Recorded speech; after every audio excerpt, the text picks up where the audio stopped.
Hey, everybody. Welcome to CAF's Heroes of Sport. My name is Bob Babbitt, co-founder of the Challenge Athletes Foundation. I'm so excited for our next interview. He is the author of Deaf Blind Champion, a true story of hope, inspiration, and excellence in sports and life. His name is Kevin Frost, and he joins us from his beautiful estate up in Canada. How you doing, Kevin? We're doing great. And how are you doing, Bob? Every day is a great day. That's exactly the name of my book is Never a Bad Day. So yeah, That's we're awesome. on this Awesome. we're on the same page. That's good. Make two of us. So, Kevin, growing up, what were your sports early on? So earlier on, when I was a young kid, I was participating in baseball. I was into competitive baseball. I went into hockey, and that was my early days of growing up. When I lost my hearing at 11 years old, I had to adapt really young into the sports because I had to teach myself how to lip read. So that was kind of an adjustment in my life. So, and I read that at the grade six, you realize you've lost 25% of your hearing. Yep. And how do you adapt to that? And you were also, I think you've refereed like 20,000 games in your Yes, a life, lot of games. a Yeah, lot of so games. So yes. when you start losing your hearing, did the doctors make the connection that there might be something else going on?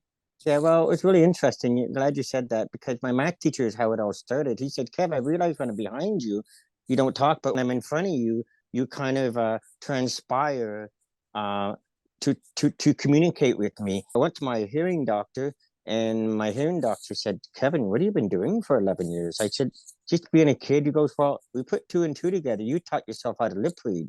So to go in depth in that, because I taught myself how to lip read, I thought everybody lived like that. So when I was getting involved with the schooling, it was tough because people used to tease me because of my hearing aid. But I had to push through the barrier to do it right for me at that time. So I decided just to adapt at a young age. And at a young age, I was refereeing hockey at 9, and I continued refereeing hockey till I was 30 years old. So it's a lot of adaptability. But being a referee was great because I didn't have to wear my hearing aid, and all the players were yelling at me, and it didn't matter. I was great. I would only give a penalty when I heard them. So it was great. So March 7th, 2002, I diagnosed Usher syndrome, and it takes your hearing when you're young and then later your vision. And when you lose your vision, that changes everything because you can't have a driver's license. You ended up losing your job. I'm guessing that was a lot more traumatic than the hearing. Yeah. So after being a workaholic and raising a family, and the night vision came up, and at 30, I got my eye tested and being diagnosed with Usher syndrome. My doctor said, Kevin, it's the hardest thing for a doctor to do, but for liability reasons, I have to take your job away, your license away, your landscaping, and you got to stop refereeing. So it was hitting a dark hole. It was a traumatic moment. Even talking about it, I still remember that day. So it really set me back a lot. But needless to say, I had to go to a company called CNIB, Canadian National Institute for the Blind. They helped me get back on my feet, and then we continued into my sporting journey. Well, and it's fascinating to me, 2005, when Mike approached you, Mike, is it pronounced Rivet? Yeah, Uh, Mike Rive. Rive, he approached you to want to coach you in speed skating, right? Yes, And you're sort of dealing with this low point of, okay, I've just lost my license, I can't ref, my life is different, and then someone comes to you with something that's so, to me, sort of out of the realm of, uh, let's get you into a high end sport here.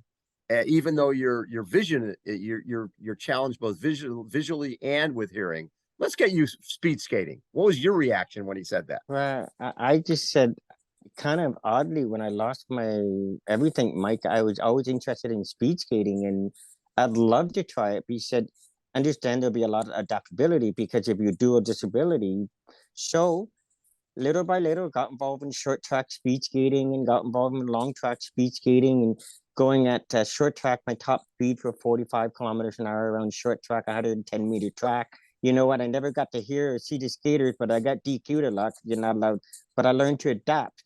But Then I got involved in long track speed skating with Mike because it was a little bit safer. So how did I learn how to speed skate? People always ask me. Well, with my FM system through my hearing aid, I was able to communicate with them when I hit the corner. He would say 3, 2, 1, attack. So I would do 7 crossovers in the corner and 9 straightaways, and an extra one on the outside.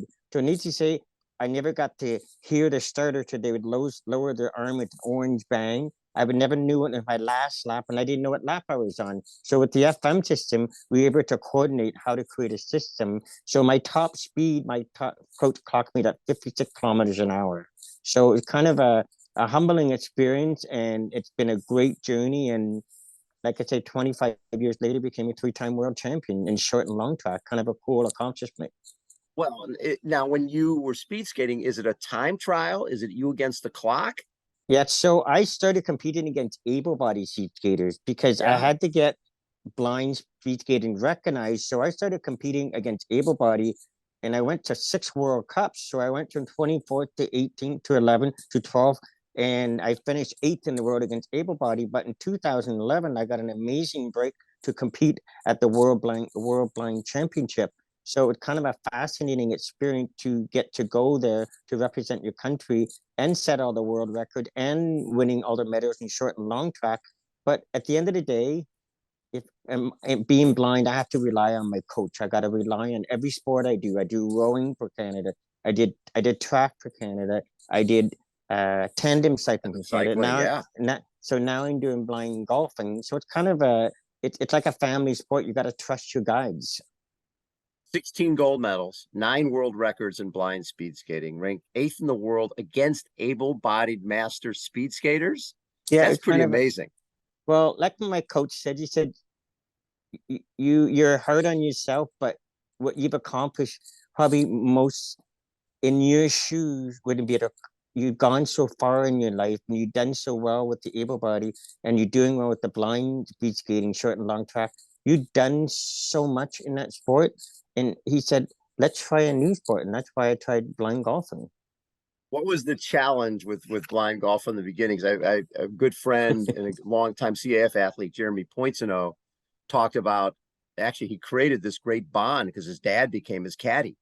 And Yeah, like you said, your caddy is your eyes and yeah. it does everything. And they travel the world with dad. In fact, when he won the World Golf Championship, his dad basically said, just aim at my butt on this chip shot. And it went in. Yeah, and There this you is on go. an extra hole to win the World Golf Blind Golf Championship. What was the biggest challenge for you getting into golf? Well, at the beginning, it's just learning to know because the only thing I can see is the ball on the tee. After that, I hit the ball, look back at my guide. So either the guide's gonna go good or bad. But at the end of the day, I had to learn by feel. I had to learn what each club could do. Then I had to learn to focus on two putts, because that's the name of putting. It's just Right. try to stay in there. But learning, getting your guide to trust your guide on the read. I have to learn how to feel what 3, 5, 6, 10, 20 feet feels like. That's my responsibility. But I could never read the green. So I've had some great scores. My at Canadians and provincial, at my lowest score is an 87. But my personal low this year in regular just practicing is 84. But I'm gonna say I'm near the 90s is my to be realistic. That'd be my and I'm at a 21 handicap. So doing okay. Not bad considering your first round of golf was a 122. Yeah, it was. Yeah, it was interesting with the 122, but like I say, practice, practice, practice. And what all comes down to every sport, all 5 sports, the harder you try, the more mistakes you make. Same thing with golfing. Hit the ball 80, 85%. You're going to win a lot of tournaments. My favorite when I was reading getting some background information, there was a point where you ran into some of the hockey players, and you were with your guide dog. They were Yeah, like, "Yeah, yeah, yeah. So I was walking by and said, Frosty, is that you and your dog? We knew you were blind, but you were a great ref. So I have created a lot of great relations. Actually, they've been a lot of referees still come up to me, and I'm associated with the NHL Association because they help generate some funds for the blind Canadian Championship. So I still keep my connection. But to talk about how important technical is in every sport, when I was at Worlds in Russia, my coach came up. He said, Kevin, we've flown 22 hours, and you're going to do your first 500 meters, and it's your fastest race. But I only want you to skate 80%. And I looked at you and I said, are you well? This is a 100% race. He said, just listen to me. So I went off and did the race, and I come back. He said, are you happy? He said, I'm ecstatic. And I go, what do you mean? He said, that's your fastest time ever. You set a world record because you skate technically smart. So really, I learned that message for all the sports, including golfing. The slower you, it sounds weird, the slower you hit the ball, the straighter it goes, and sometimes further it goes. You know, it's funny with golf. We play speed golf, where we run and play golf.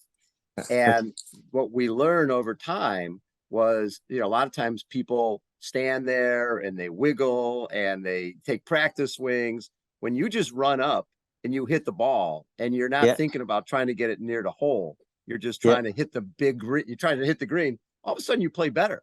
And because you're running, you're fairly fatigued. And so your arms are a little looser. yeah. It's really interesting. It's sort of counterintuitive to how you think it would be. Yeah, yeah. So golfing is a very frustrating sport, more so when you can't see it. But sometimes that's a good thing because you sometimes don't want to know where it went. Another good friend, I don't know if you know the name Tom Sullivan, but he was Sound a familiar? Yep. yeah, Tom was an entertainer. He used to be on Good Morning America and was totally blind, but Yeah. he became good friends with Jack Nicklaus and Arnold Palmer and those guys back in that Wow. era. Yeah, yeah. Challenged Arnie to play the Masters course, you know, Okay. because he was I think he was like an 18 handicap.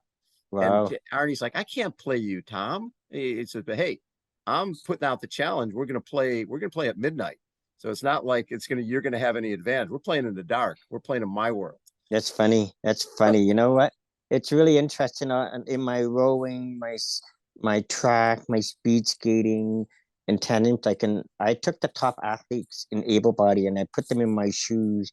And I had Jeremy Weatherspoon and Cindy Klassen and Richard Schubert and Ivan Blondin, Isabel yes. Weideman. They all tried the glasses at EMUP and and Cindy Klassen, and they just laughed. They said, unbelievable. I'm too scared to go around the corner with the vision that you have. So it just shows that at the end of the day, you can be the best in the world, but everybody has a great attitude. And that's my motto in everything. That's why I say every day is a great day. It's all about attitude. You want to be successful. And that's why I decided to write my book, because I want to share with everybody how to become a champion in all avenues. So the book is available now. Yes, it's available now on Amazon, and it's been on there for a month, doing really well in sales. And my big goal is to raise, but hope to get enough book sale to do an audio book for the total blind. That's what I want to Nice. accomplish.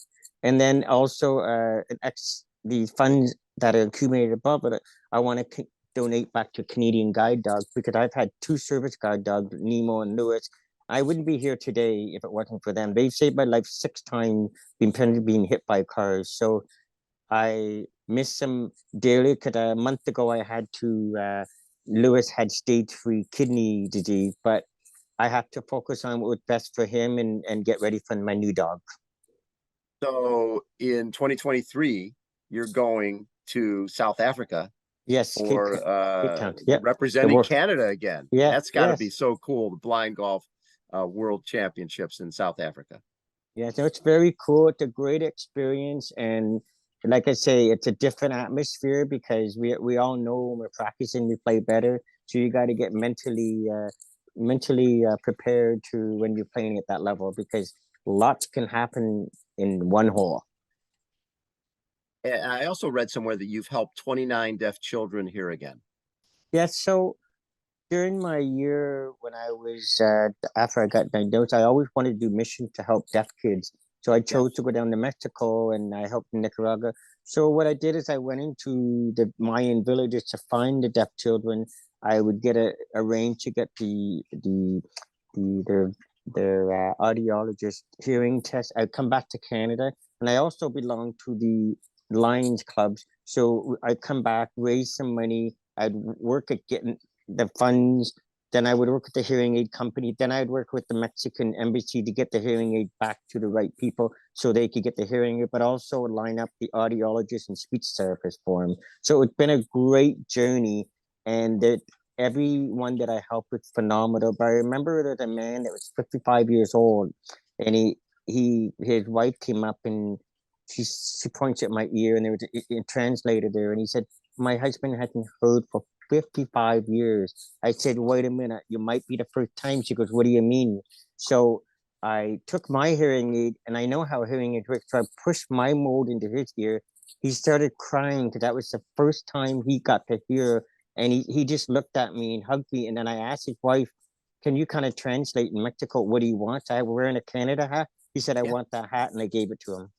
So every child that I help, I always got something for them, whatever they wanted, just to have a little bit of a dream to do something, to do more for others. I didn't need anything with it. What it taught me to be a stronger person. The disabilities made me a stronger person, but doing those missions made me even appreciate life that much more.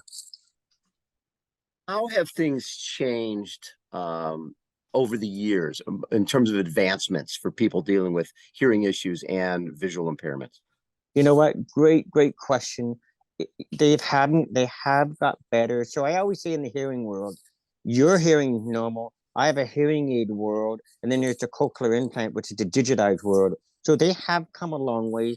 but there's still a lot of fine tuning. You go into a noisy restaurant, you have a hearing aid. You know what? They have different settings.